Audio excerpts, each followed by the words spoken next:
So, in this video, we are going to have a look at I2C again. And I said I was going to do a deep dive and show you some signals, and then we'll look at how it all goes together. So we've got, I've got to stop saying so.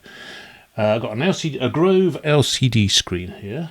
I'm very impressed with the Grove kit. I am finding issues with their documentation, but I find their kits to be really nice. And what I've done is broken out a Grove lead set here so I can probe it. And I checked it and it works and everything like that. So we're not going to do programming on the spot.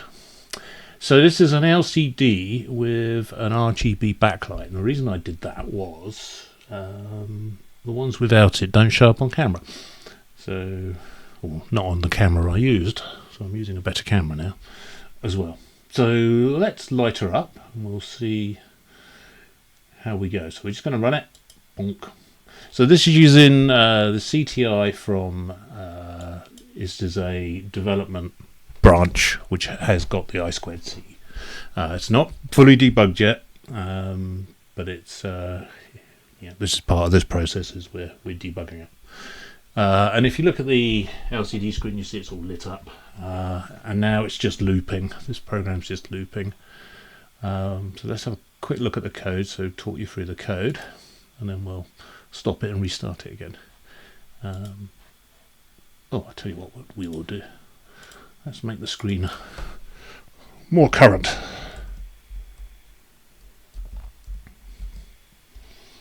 So let's run that again. Boop. You can see I've been packing the buffer to do a bit of waiting or buffering there, but there we go. We should have hello to move. So here, let's look at the RGB bit because that's the bit of code that we're going to probe and have a look at. So all we're doing is this bit just sets everything up, does pull-ups, sets the microcontroller to do I2C. Here we are sending to register 0 of the address here 00, which essentially resets the entire chip. Everything's register based, so you're writing and reading from registers essentially. Here at register 1 we're setting 0. I've got question marks here because the documentation got a bit confusing and there's two versions and there was a bit of a clash. So when I finally release this code, those question marks will turn into something more meaningful. We're then setting the LED settings. Let's have a quick look. This is where I'm referring. Ooh. So if we go here, click. So the next one is register 4, which is channel control. So it's RGB, so you get a channel for R, G, and B, and you get 192 levels. So it's not, it doesn't like 255, but 192 is fine. And with that, you can set all the colors. There is also a pulse width modulation setting you can do, which I haven't really gotten to the bottom of yet. But I'm assuming that's just sort of brightness of the backing. So what we've got on the block diagram is LEDs that are these and active. So in register 4, then we are using register 6, 7 and 8 to set the milliamps to each of those LEDs, which sets the amount of R and amount of G and amount of B. So looking at the code, 1, 0, here's the 4 and the array of booleans. I put in there a little VI to help me work out which was RGB.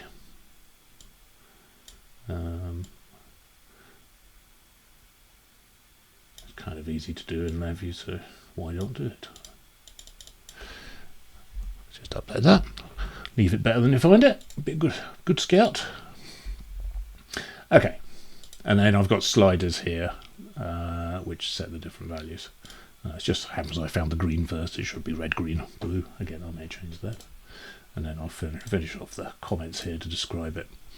And a link to the relevant help file, relevant chip file. So you're looking at chip manuals here to find the I2C protocol stuff. Okay, so again, if we look at the block diagram, I'll start running this again, and then we'll change things. So if I'm clicking on the top one, which I think is the red, I'm turning off the red. Now I'm turning off the blue. Turning off the green. Red, green, blue, sorry. I'll turn off the blue as well, so you get green, and I'll turn off him, and then you get blue. It's quite dark blue. You turn them all on, you get white. And if you take them all down to 50, you should get grey. So we can use that for our brightness, really. I'm not really that interested in the PWM, to be brutally honest.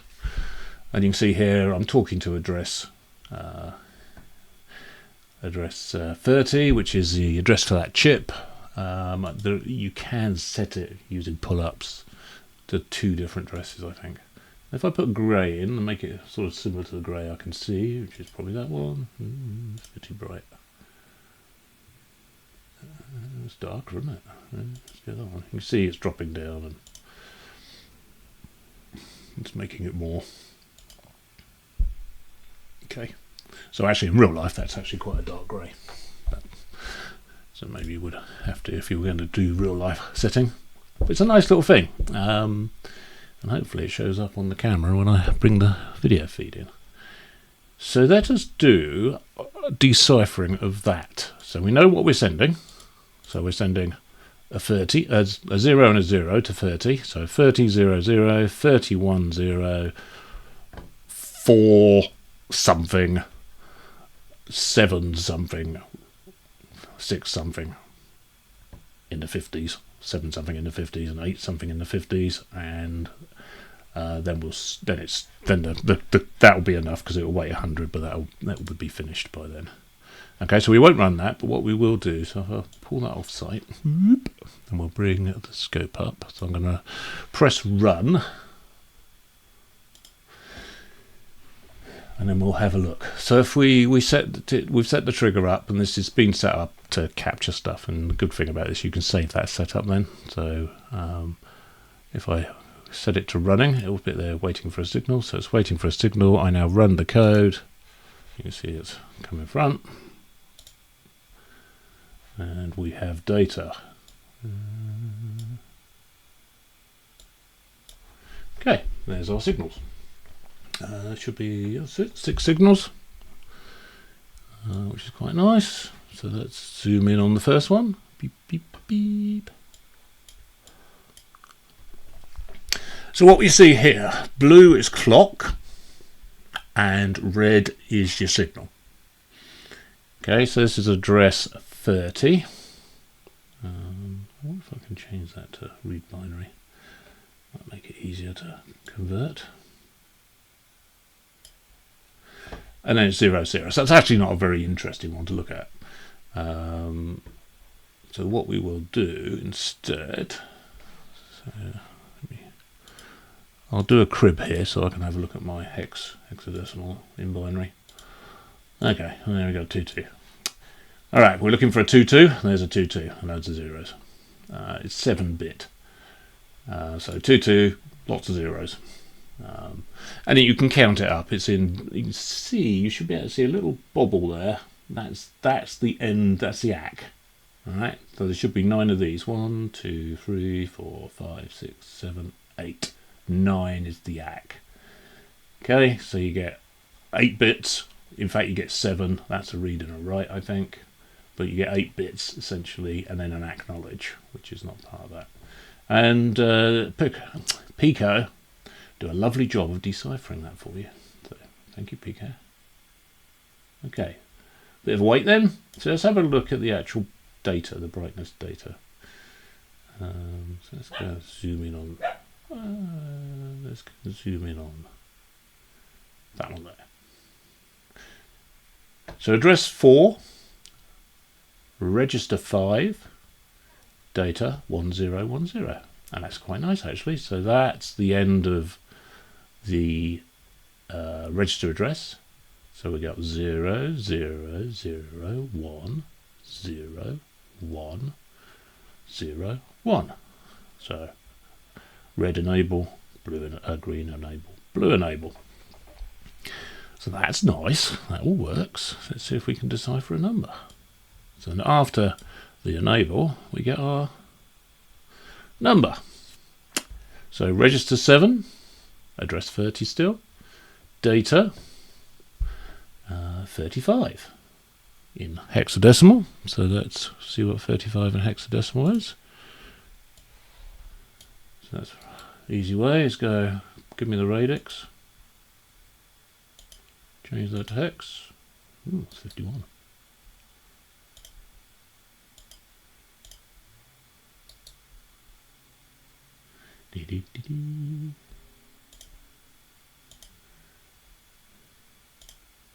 Interesting.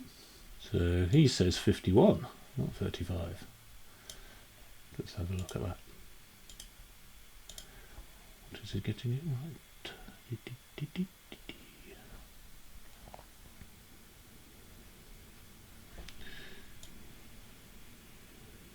So let's go like that, and we go binary. Let's have a look at our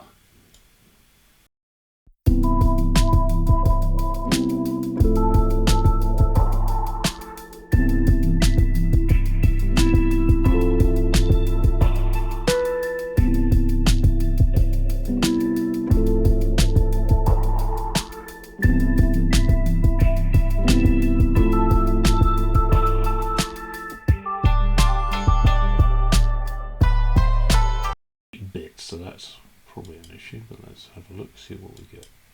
99 and decimal 153.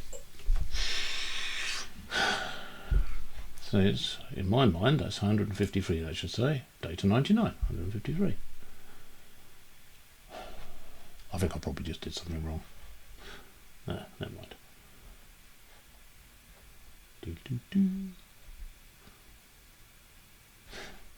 So that's how to very badly sort out the data. Or you could get yourself a PicoScope, which aren't terribly expensive, and you can have a look at serial decoding. Be nice if I can actually bring it up, the actual decode method.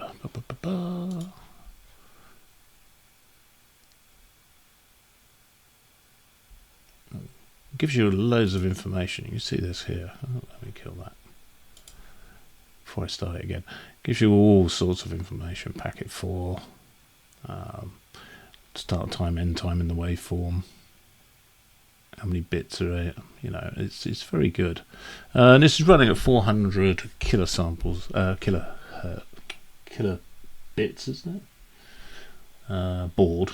So it's going relatively fast.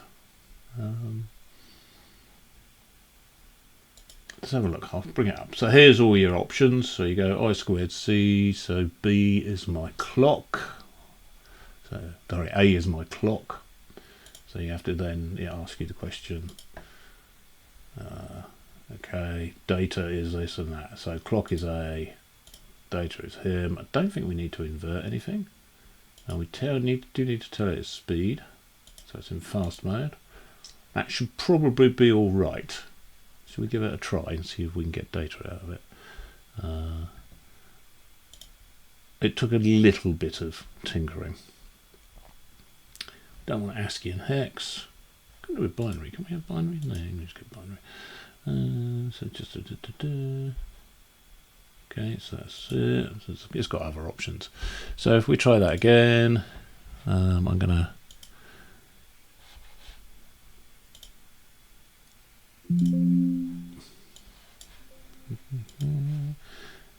let's wind this down to 100 this time. Don't know what that is in hexel. Probably 70 odd. No, let's have a look. So in decimal, 100 equals what in hex? 64. All right. So that's going to do that. Let's just run him then. Boop. 160 set to. So let's see what that is in decimal. 106. Wrong one. Oh no, that's fine. 106, and in hex 6A. So we're looking for a 6. Oh, there we go. There's our 6A. That cool. Yeah, I don't know what happened with that other one. I think I was looking at my RGB output. So apologies for any confusion. Yeah, and it's I guess you would have seen the colour change, but I've shown all that. So yeah, that's I2C. That's doing LCD stuff. That's all coming from the Pico. So as a way of generating I2C in its raw form. Very, very nice. It's very simple, very direct. You're doing essentially what the manual, in my case badly, but you're essentially doing what the manual's telling you. So again, every chip that's got I2C, or SPI really, comes like this. So as long as you find out what controller they've got, then it tells you everything you need to know. And you know that Grove LCD, it was £6.50. So $7.50. So you get quite a lot of bang for your buck, really. So it's actually quite nice if you're doing an embedded project. I like Grove for education. This is what I'm pushing quite hard now. Purely, my messy setup here, but it purely comes with loads of sensors. Actually, I'll do my advert for Grove now. Hold on.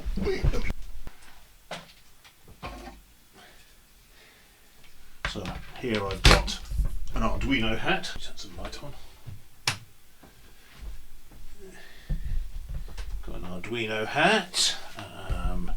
But it comes with motor controllers, actuators, and what's this one? A PID sensor, relays, microphones, buttons,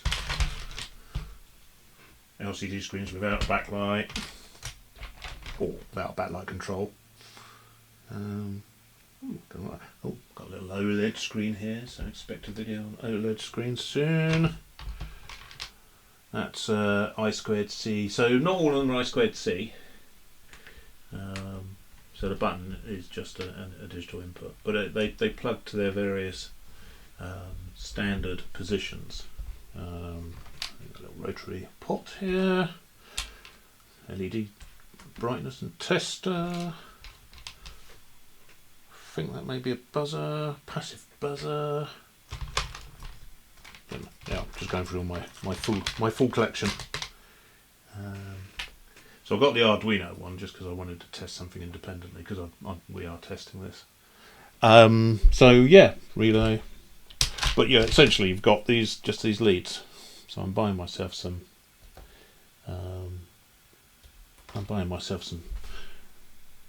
Connectors so I can make my own Grove stuff.